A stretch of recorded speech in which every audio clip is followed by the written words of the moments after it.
एक शहर में दो व्यक्ति रहते थे, जिसमें पहला व्यक्ति व्यापारी जो बहुत ही अच्छा इंसान था, धर्म और नीति का पालन करता था, भगवान की भक्ति करता और मंदिर जाता।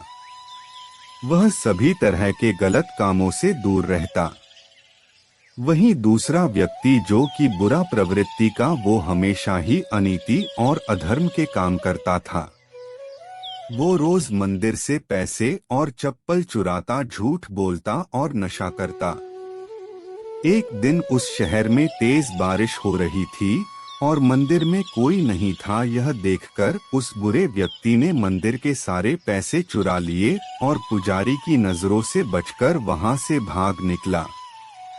थोड़ी देर बाद जब वो व्यापारी दर्शन करने के उद्देश्य से मंदिर गया तो उस पर चोरी करने का इल्जाम लग गया। वहां मौजूद सभी लोग उसे भला बुरा कहने लगे। उसका खूब अपमान हुआ। जैसे तैसे करके वह व्यक्ति मंदिर से बाहर निकला और बाहर आते ही एक गाड़ी ने उसे टक्कर मार दी। वो व्यापारी बुरी तरह से घायल हो गया।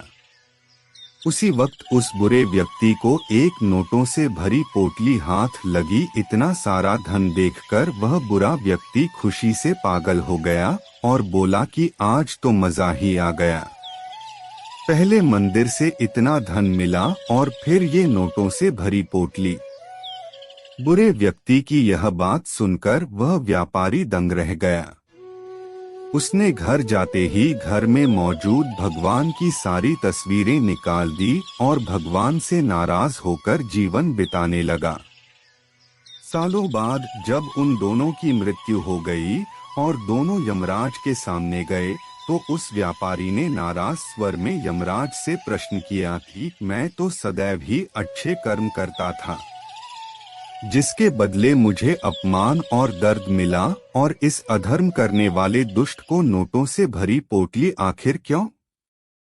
व्यापारी के सवाल पर यमराज बोले, जिस दिन तुम्हारे साथ दुर्घटना घटी थी वो तुम्हारी जिंदगी का आखिरी दिन था, लेकिन तुम्हारे अच्छे कर्मों की वजह से तुम्हारी मृत्यु एक छोटी सी चोट में बदल गई।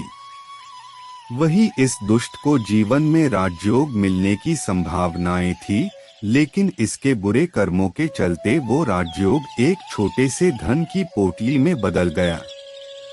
श्री कृष्ण कहते हैं कि भगवान हमें किस रूप में दे रहे हैं, ये समझ पाना बेहद कठिन होता है।